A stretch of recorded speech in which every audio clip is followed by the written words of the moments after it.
Thank you so much, Gary. That was beautiful. Our opening words were written by Reverend Tess Baumberger. Blessed are those who arrive early and open the church doors. May doors be opened for them. Blessed are the greeters and all who practice hospitality. May they be welcome wherever they go. Blessed are those who nurture and guide our children and youth. May they be nurtured and guided. Blessed are those who plan and lead worship. May they deepen spiritually. Blessed are those who bring art and music to our church life. May they live in harmony and beauty. Blessed are the audio-visual specialists. May they find meaningful connections. Blessed are those who manage finances and pay the bills, for they shall be called the stewards of the church. Blessed are the coffee makers and food sharers. May they be nourished. Blessed are our elected church leaders. May they find and practice wisdom. Blessed are the committee members. May their time and devotion be rewarded. Blessed are those who lead small groups. May their kindness be returned. Blessed are those who care for people in need. May their own needs be met. Blessed are those who work toward justice. May fairness one day flourish. Blessed are those who care for our building and grounds. May they find good shelter. Blessed are those who make sure the church is safe. May they be secure all the days of their lives. Blessed are those who come to Sunday services, those who watch services online, all those who contribute to and participate in the life of this church. May we all find fulfillment. That's by Reverend Tess Baumberger. We welcome our Director of Lifespan Religious Education, Beth Curtis, to present the Time for All Ages.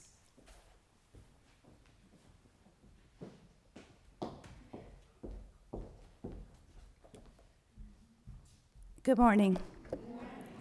I lost my glasses this morning, so these are out of Lost and Found, which can be found in the, thank goodness.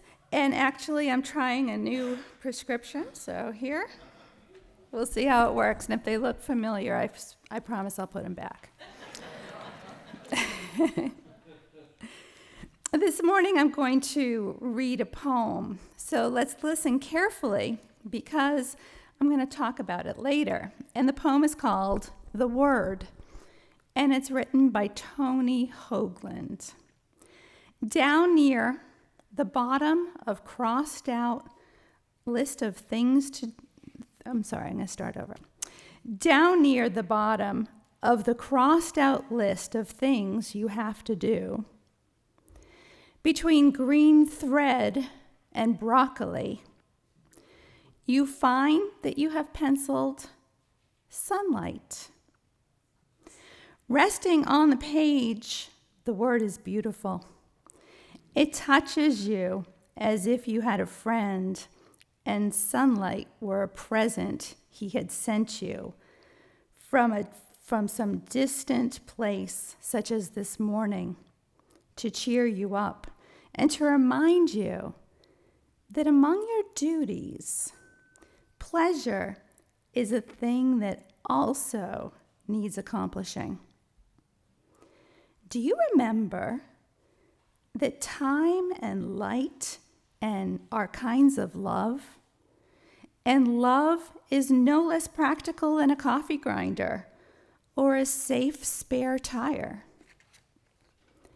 Tomorrow you may be utterly without a clue, but today you get a telegram from the heart in exile, proclaiming that the kingdom still exists, the king and queen alive, still speaking to their children, to anyone among them who can find the time to sit out in the sun and listen. You know, poetry often speaks to us in very powerful ways without actually telling us what it's about. So sometimes we have to think about it. So in this poem, someone wrote sunlight on their to-do list, their list of chores and errands that they have to do every day. But how do you do sunlight? Well, have you ever reached the end of the day and realized you never went outside? Or at best, maybe from the car to the house, something like that.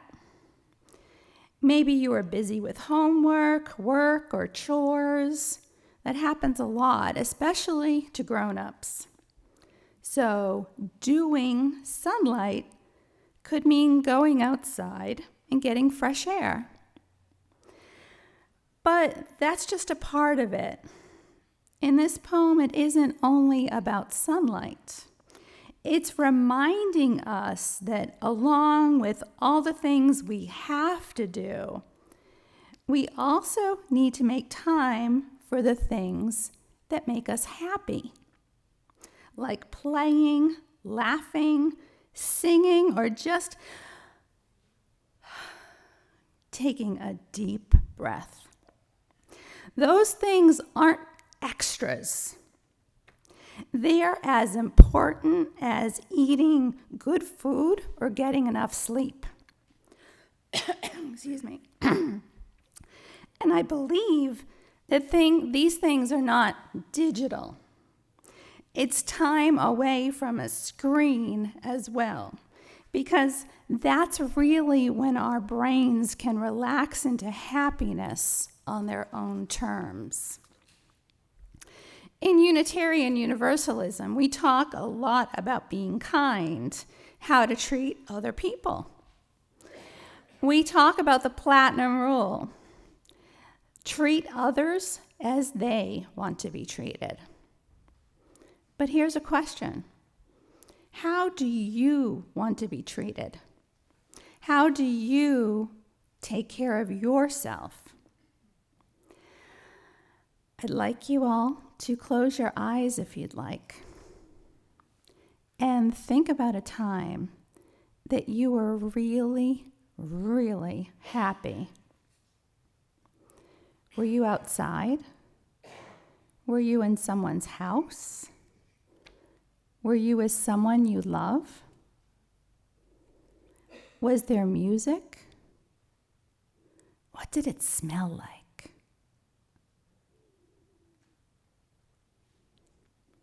Imagine that happiness as a kingdom in your heart, always there for you to visit. Take a deep breath. This poem calls us back to that kingdom of happiness where our authentic selves live. And whether that kingdom is one of sunlight, laughter, dancing to your favorite song, calling that person who just makes you feel loved, or a quiet moment for ourselves, we need to go there and seek the sunlight of that kingdom every day. Because just like eating healthy food and getting enough sleep, happiness and mindfulness is something we need too.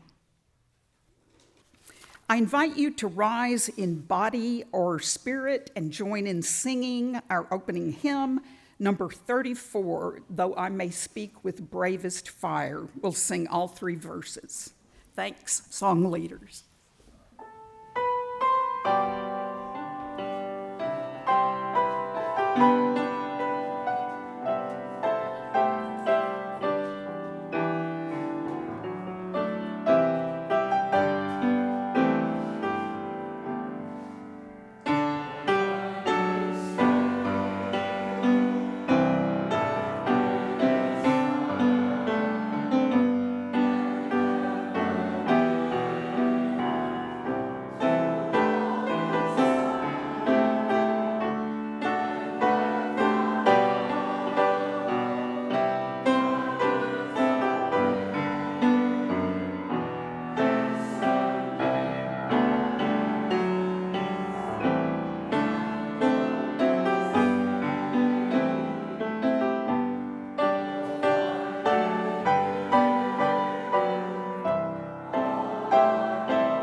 Good morning again.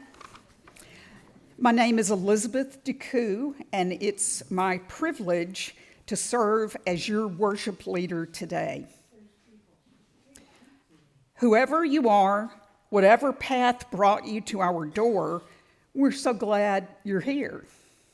We are a progressive spiritual group whose mission is to create and nourish a loving community that seeks justice and respect for all.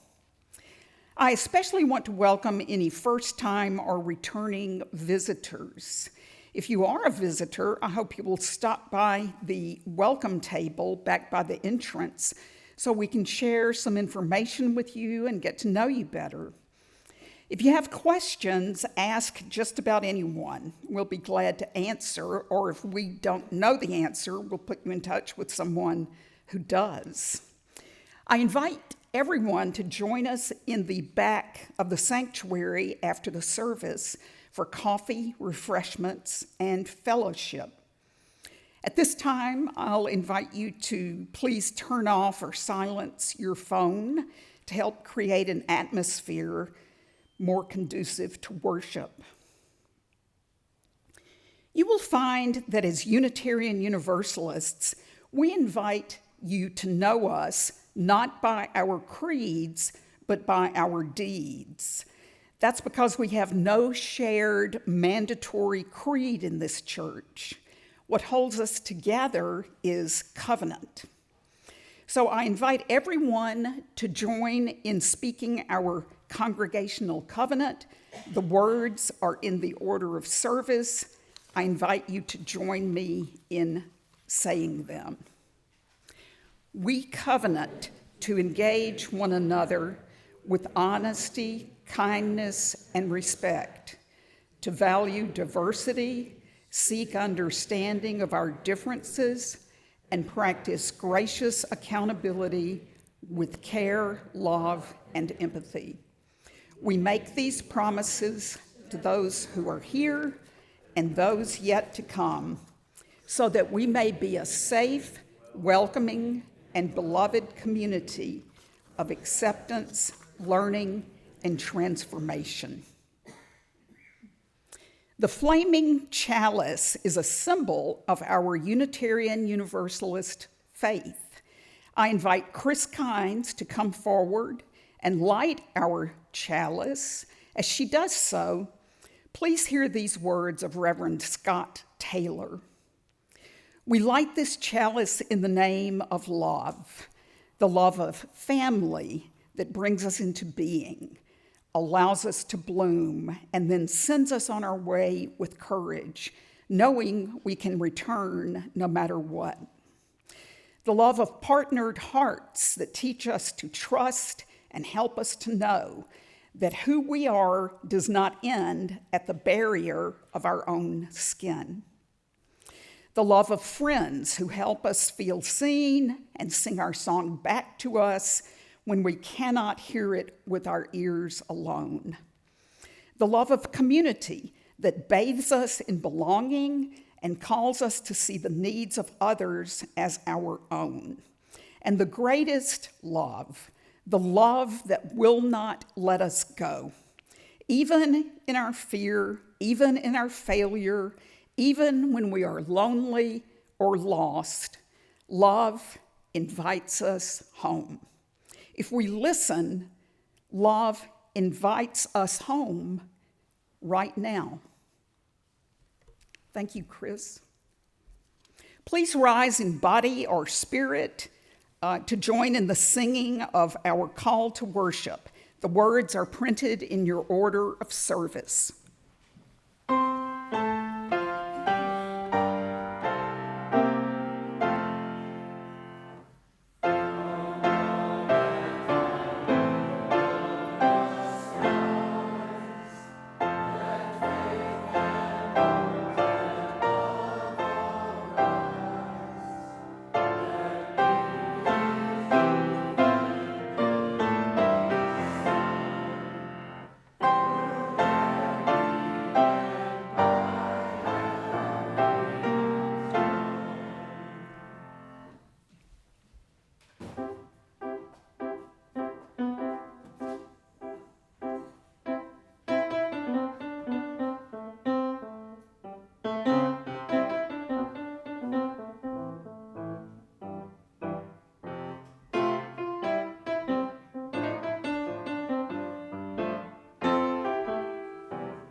Thank you, Gary.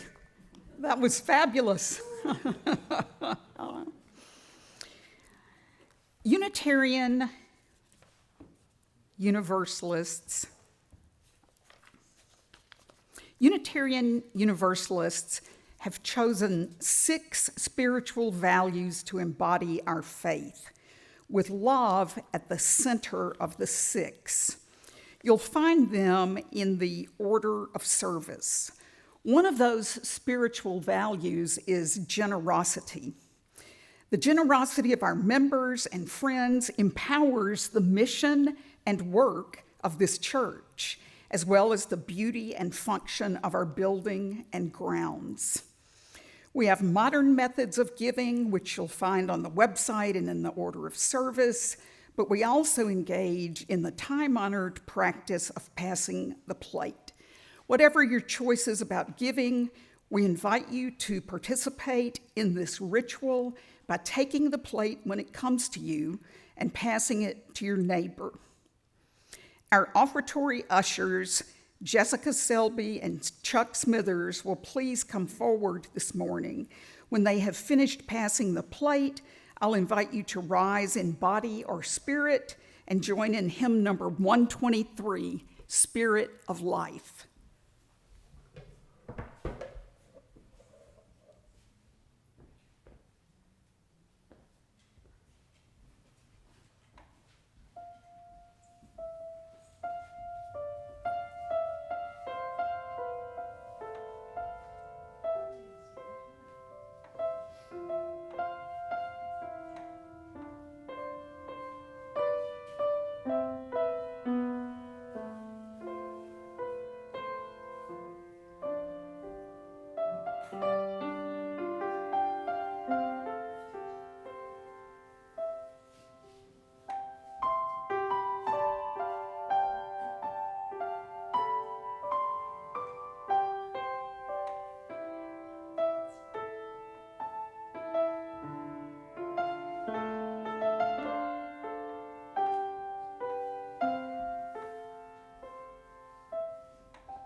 Our speaker this morning is Donna Zimmerman, presenting a sermon about the Platinum Rule, which was written by Reverend Darcey Laine. Donna serves on the worship committee and serves also as our church's chaplain. You can read more about her in the order of service. She is a much-loved member of this congregation. Donna, I welcome you to the pulpit this morning.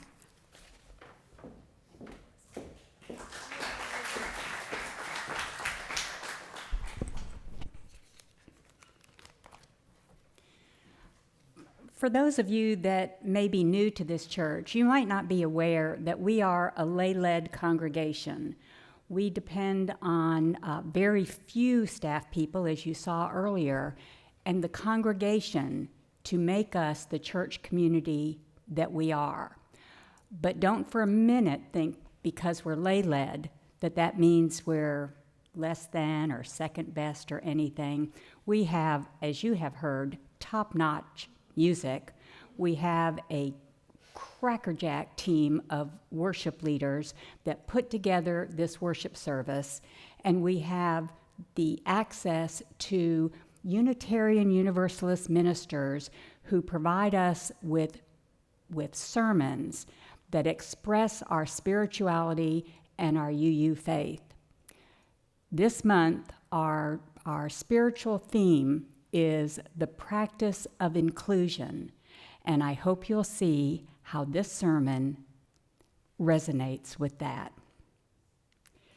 Reverend Laine starts with a story. I bet everyone here has a story like this one my friend Teresa shared on Facebook. She wrote, "I made a very special dinner for 2 friends who helped me move into an apartment. Very special. The most extravagant and expensive thing I could think of. Lobster. However, my Jewish friend let me know that while he appreciated the thought, he reminded me that he was kosher. He was good-natured, and we laughed through the entire dinner while he ate a peanut butter sandwich." All of us have learned the golden rule at a young age, a rule that appears in different faith traditions and different value traditions all across the globe. In the Christian tradition, it is spoken by Jesus in his Sermon on the Mount, quote, "In everything do unto others as you would have them do unto you, for this is the law and the prophets." Matthew 7:12. But I think we have found a flaw in that golden rule. My favorite celebratory meal, lobster, might be a religious taboo to my guest. That is why the facilitator at an intercultural competency training I attended, Beth Zemetsky, suggested a platinum rule: do unto others as they would do or have done unto themselves. As Unitarian Universalists, we value diversity in our congregation and in our world, but sometimes we don't notice diversity when it is right there in front of us. Much of the diversity in this congregation is invisible. We can easily identify diversity, such as the color of our skin or languages that we speak. But there is diversity that is more invisible, but it is real nonetheless. We stumble across it in moments of miscommunication or uncomfortable silences. Let's go back to the example of our dietary diversity, because it is visible, and because we have worked really hard to raise our consciousness around this. Reverend Laine goes on to share a story. Last night, the Valley Vegan Supper Club had its 3rd gathering. I suspect that part of the reason the Supper Club has been such a success is because it balances out all the times vegans have attended potlucks in the Valley and could pretty much only eat the dish that they brought to share. Families and organizations that are not used to diverse dietary needs usually roll out their famous house specialty in honor of all their guests. But once you have seen one of your guests sit with an empty plate in front of them, you start to ask the question before the event, "Hey, I'm making up the shopping list for your visit. Any foods you'd like to avoid?" I recently visited some relatives that I hadn't seen in quite some time and was so grateful they asked me that question, because as a guest, it feels awkward to make demands on the folks who are already providing you with a place to stay and food to eat. Part of being a really skillful host is making guests feel at home, not just to open your home to them, but to make them feel a little bit like they're in their own home. We'll take my friend for Teresa, the story at the beginning. One time you serve lobster to a kosher friend could be an amusing, maybe even a hilarious misstep. But if your friend has to watch you eat lobster while they make themselves a peanut butter sandwich every time they come for a visit, it's going to be hard to follow the hospitality rule of make yourself feel at home. Each and every one of us is different, but sometimes it only becomes visible because things don't work smoothly or don't seem right. Things that never have to be looked at or spoken of suddenly don't work, and we don't know why. When we find ourselves saying or thinking, well, that's just the way we do things around here, doesn't seem to be working, that's how you know you're entering a difference. I was attending a conference recently at a center that had Wi-Fi, but maybe too many people were trying to use it or something because I never got it to work. This was no problem for my friends who had smartphones, but I don't have one. All I had was my computer. So for me, it meant I couldn't check my email or go online during the duration of the conference. I ran into a colleague in the hallway who said, "You haven't answered my email I sent to you.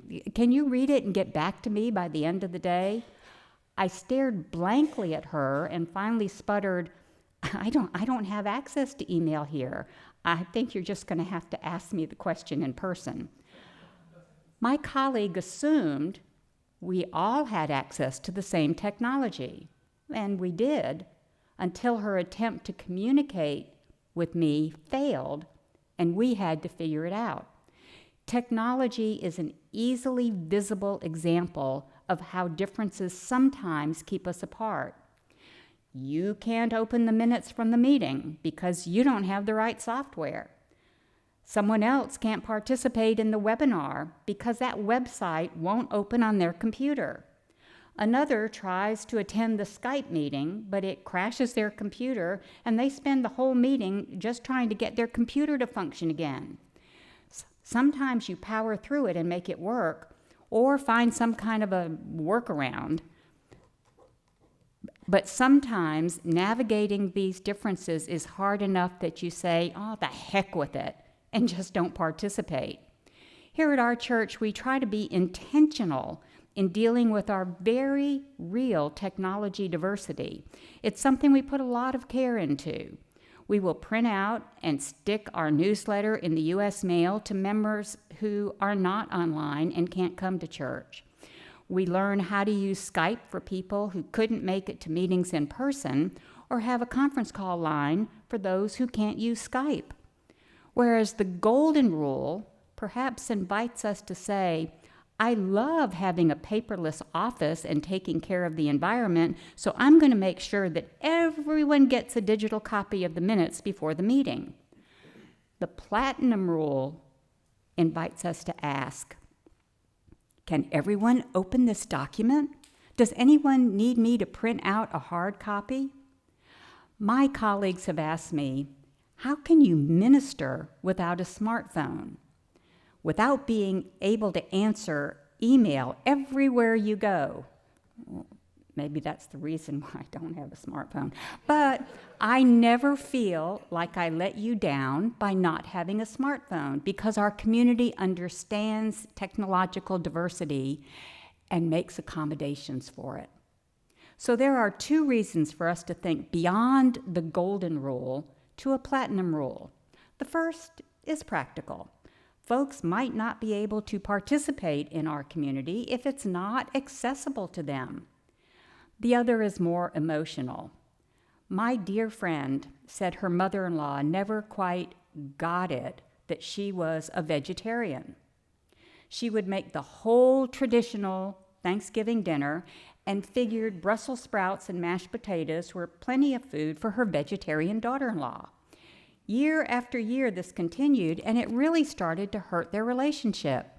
my friend felt unheard and unwelcomed by her mother-in-law. They now stay at home on Thanksgiving and have their own dinner. Because we are different and unique, each one of us, there is sometimes a gap between our intent and the impact on those around us. The intent of the host in the first story was to offer the most generous, celebratory meal she can think of, lobster. It sounds like her guest had a good sense of humor, and he was able to appreciate her intent to be generous, but the impact was him eating peanut butter while everybody else ate lobster at the table. What if it had hurt his feelings? What if it was just the most recent in a long line of peanut butter sandwiches, so to speak, and he felt excluded and misunderstood? Just because somebody didn't mean to hit you in the face with their carry-on baggage as they board the plane doesn't mean it didn't hurt. Because we are so different and so unique, churches are full of misalignments of intent and impact. An example to a newcomer at a UU congregation in Palo Alto, California, who was confined to a wheelchair after a terrible accident, came to that Palo Alto church because he could no longer attend the Buddhist fellowship that he had been a part of for many years because there were 25 steps leading up to the front door. His Buddhist congregation had not intended to exclude him, but the impact of their architecture was to exclude him completely with no thought of an accommodation. But we here are not always welcoming as we had hoped to be.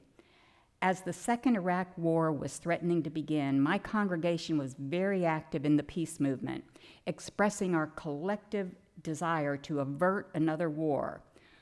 A military family, a member of our congregation, pulled me aside one day and asked if they were truly welcome here.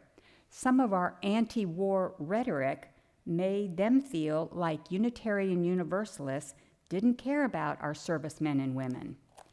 My heart broke to hear that. It never occurred to the peace activists, myself included, that our actions for peace would make one of our own family feel unwelcome. How we handle these gaps between intent and impact will make a big difference in how welcoming we really are as a congregation.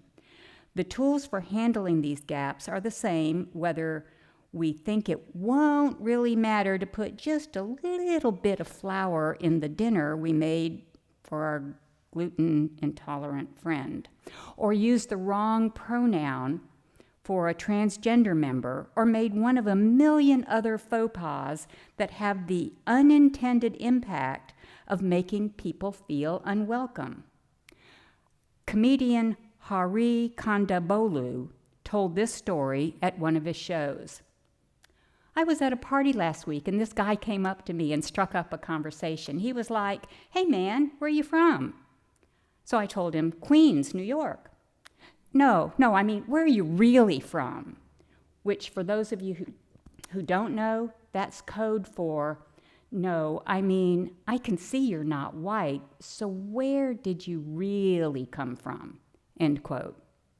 Hearing this, I was offended. Clearly, I'm assuming the party guest had not intended to offend. He was probably just expressing curiosity, but the impact on that comedian was quite different from what he had intended.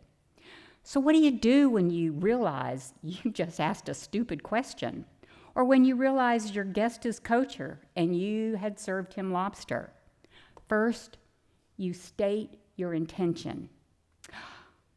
I had intended to show you my gratitude for your help with my move by serving you the fanciest meal I could think of.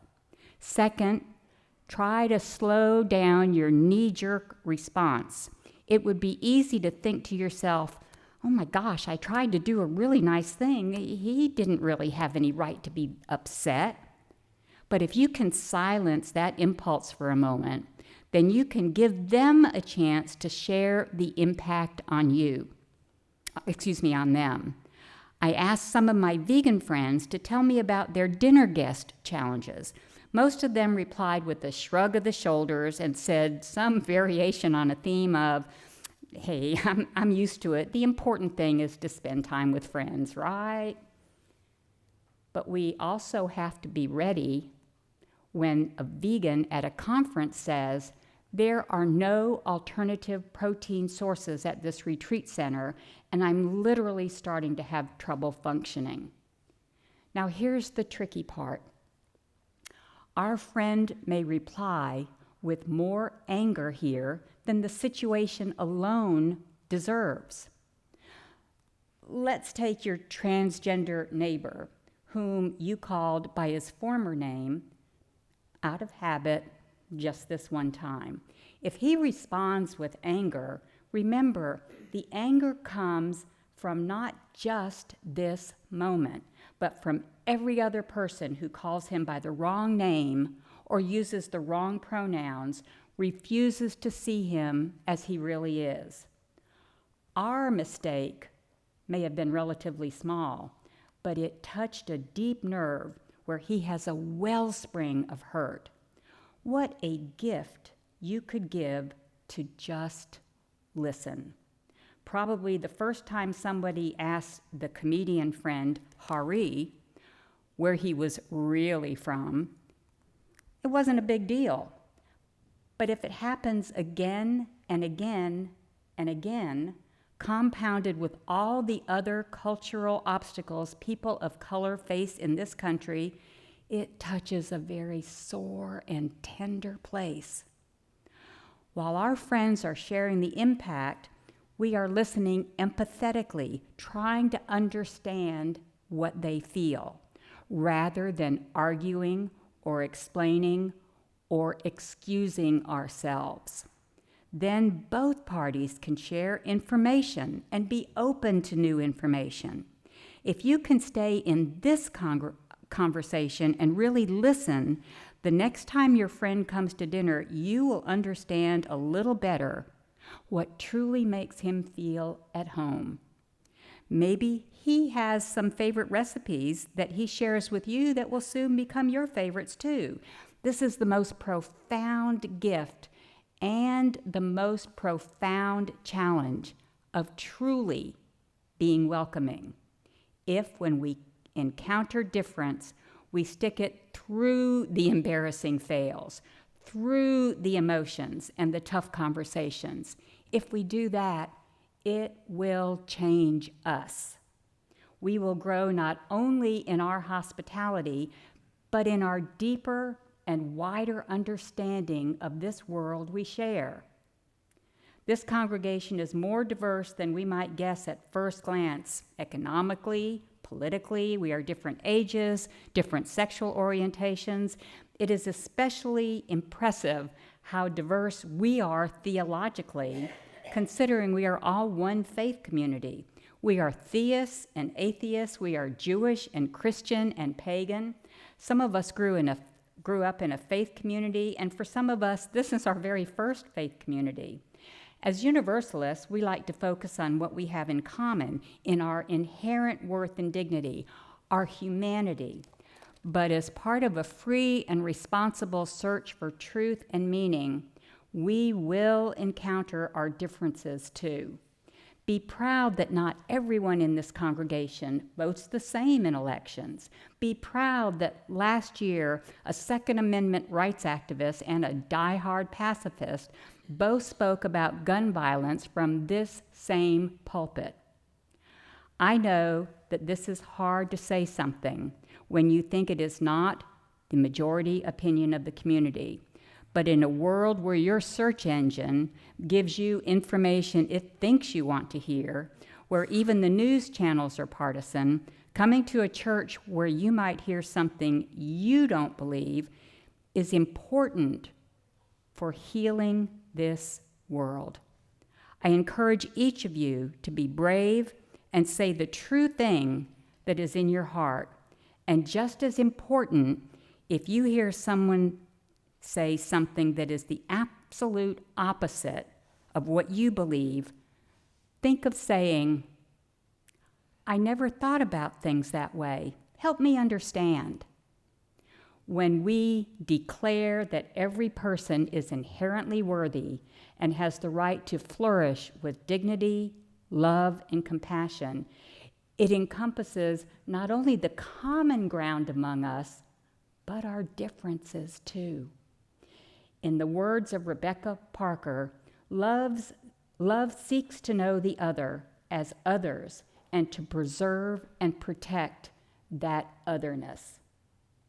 The Golden Rule helps us remember that all of us have the same basic needs for food, shelter, and safety, to love and to be loved.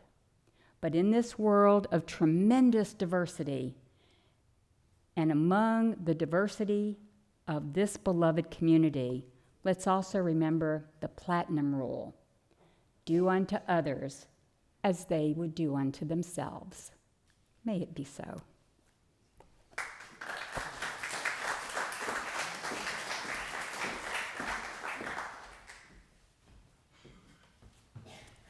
Thank you so much, Donna.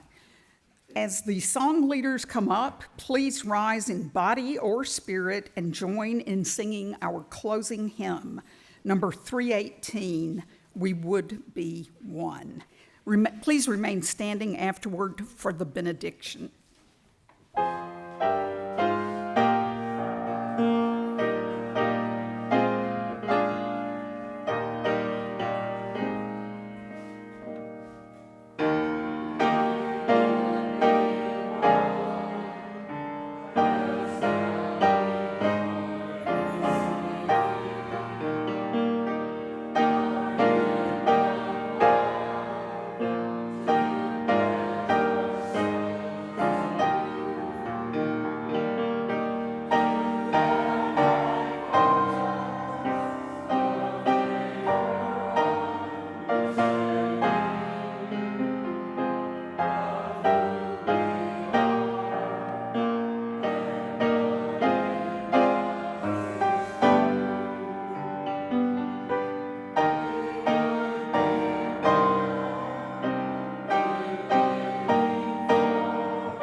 As Chris returns to extinguish our flames and chalice, please consider these words written by D. Scott Cooper.